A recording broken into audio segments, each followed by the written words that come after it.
All right. You relaxed? Yep. All right. I always guarantee relaxation. Even if we don't find a life, we are relaxed. Pretty interesting. Sounded like an act of cod. An act of God. Sorry. Oh, that's a horrible thing to say. Bad joke. It was no. a bad joke. joke. I'm sorry. No, but it was very, very interesting. Very interesting. Now you've had past life regressions in the past. I mean, Right. in fact, when you came in and saw, she didn't shock you. You knew who No, this I knew was. who this was. Was this? Do you remember all of your lives, or is this like a new life that you've discovered? This is a new life that I've discovered.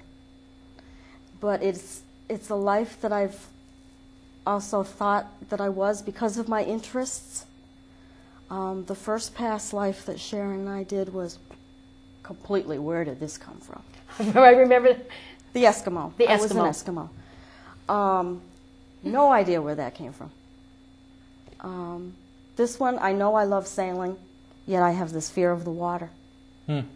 And Well, although you might not have that fear anymore. I think interesting. I hope not. I think it's interesting. A lot of times that regression therapy is. I have to used say, at when I some went back to that last day, I could see it, I could feel it, but I was calm. So that may... Well, in fact, I think that's one of the more helpful things, and I think that that's why regression is useful, because it's just not an intellectual pursuit of, oh, who was I? Right. It's that you live this life, and you have these little odd fears and phobias, or these things where you just have a passion for something.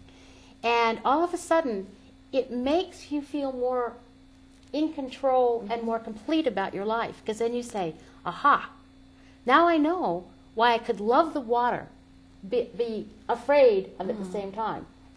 Or, for instance, I was trained as a geologist, and when you're a geologist, you have to climb a lot. You have to go on ridges, you have to get rocks, in other words. Rocks are important. And so I loved the outdoors, and all of a sudden, the first time I had to get a rock on a ridge, I just froze, and I was just, I had a panic attack, and I was just hyperventilating. I thought, whoa, there goes my career. Geologists cannot be afraid of heights. And later on, when I got into this years and years later, I found out that I had died by slipping down a ski slope. And that's exactly what triggered it the first time. It wasn't that I was actually looking over something tall. I was on a loose rock, and my foot slipped, and all of a sudden, it was just like that. Now I can go on them. I don't like to go on them. I'm not happy. But that's what it does. You now know, okay, it's something you can control and explain. So like you could go on a ship. You might not be totally comfortable. But now you know, okay, I don't have to sink every time I go on a ship. See, I've got a fear of flying, and to this, it irks my wife to this day. She's basically gave me an ultimatum that if by our 10th anniversary I can't get on a plane and go to Hawaii, we got a problem. And I've been on planes, but as of lately, I just don't even like thinking about them. I think they're accidents waiting to happen, and they never get any better, You always hear everything that, because it's not, you have no control over it. You have 3 people in a computer up there, and that's it. And maybe that's something that, but I've always thought that maybe I was like one of the Wright brothers or something. Or else, or Amelia Earhart, and I still or haven't found even it. more likely, I've treated people that had fears of flying, and a lot of them died, especially in World War II. They were either pilots or gunners or navigators, because there were a lot of people that died in that war in planes. And a lot of those people, that was their last lifetime, just before this one. Actually, younger people, it'd be in the Vietnam War. And again, there were a lot of people that died in helicopters or planes. And especially if it's a lifetime that's either close to this, or it's a lifetime that deals with the same things you're doing now. Those fears come straight through to you. And once you find out, aha, yeah, I was shot down over the English Channel, and I'm not a crazy person. You get in a plane, you get shot down, you die. So then you can get on your, U.S. Air jet, to Miami, and you think, okay, I'm not a pilot anymore. It's not World War II, and the possibility The odds of us getting shot down are nil. However, I am on a what was it, a value jet. Yes. Now, what are their odds? Well, you still have to pick your airlines. You died in the summer of 1739. Yep, that date was right there. And I was out there watching and fixing some cameras, so I didn't really get a chance. Did you know your name? Jake. mistake. She said her name was And Jake. I do remember you said that you didn't think you were married because you didn't see. No, your I wife. didn't see any. I didn't see anybody. But I know the biggest, I mean, when she said a special day in my life, I just lit right up inside saying, I'm going on that boat. Where was it? Do you know? Did you know where you were? No, I couldn't think of a town. Does it seem...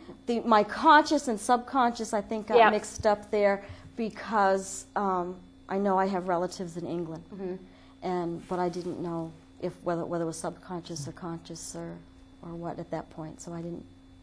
Well, and you know, actually, probably all wharfs or ports, once you get right there with the ships, they all look alike. Yeah. You know, They all you look could be in alike. Boston or New York or London at that time, and they probably look pretty similar. Yeah. You know, and especially if that's the focus of your life, Mm-hmm. which it seemed to me that was it. You know, your life was on the wharf. Interesting. Do you know how old you were when you died? Did you seem old to you? No, I didn't seem old at all. I seemed like it was one of the first few trips. I hadn't been out for a long time, so it was close to the beginning of my sailing career. Oh, okay. That's how I have the feeling of. But I knew exactly. I know I'm at the bow of the boat. I know I'm right there at the front. That's really weird. When you first said that, I thought it was going to be like the Titanic or something. Then I heard the Titanic didn't have any sails on it. But, wow. Interesting. Well, thank you for participating. Well, thank you. And, I'm glad I remembered something. No, I'm going to have to get one day. That's right. I think, yeah. And last time I had one was several years ago, and I just remember how I can't describe it because I'm not exactly all great in visualization, but I couldn't see a damn thing, but I sensed everything. I knew exactly where I was. So who were you? I heard in the one that I had, I died an old sad man. I remember my sister had fallen through the ice, and I was at one of the scenes where I was actually looking out the window, and my sister had fallen through the ice, so she had died through the ice. And then every scene was me looking out this window and hearing the grandfather clock ticking and it echoing, and that I grew up in that house and I died in that house, and there was like no one else around. So it was like a very small family. I was like the only one. It was really weird. It was really intriguing. So, but no flying in that. And I think my occupation. I remember I was working on the railroad, and it was around it was in the New England area. So, you know, this is one thing. Lives like that are not lives that I think people would just make up to have a glamorous past life.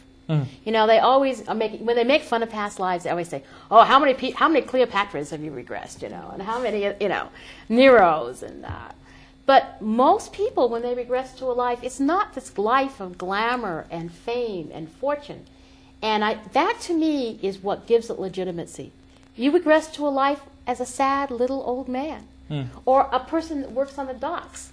And it seems to me if you were just going to make this up and you were just going to say, okay, wow, do I have a lifetime to tell you? I mean, it would be much more competitive lifetimes here, you know? Yeah. And well, I want to hear about it. Yeah.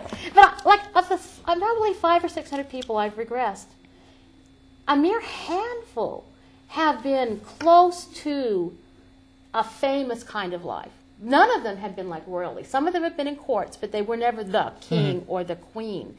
And some people have been like ballerinas and had a stage career, but they were never like the world's renowned. I mean, but they, they were on this, and that's about as close.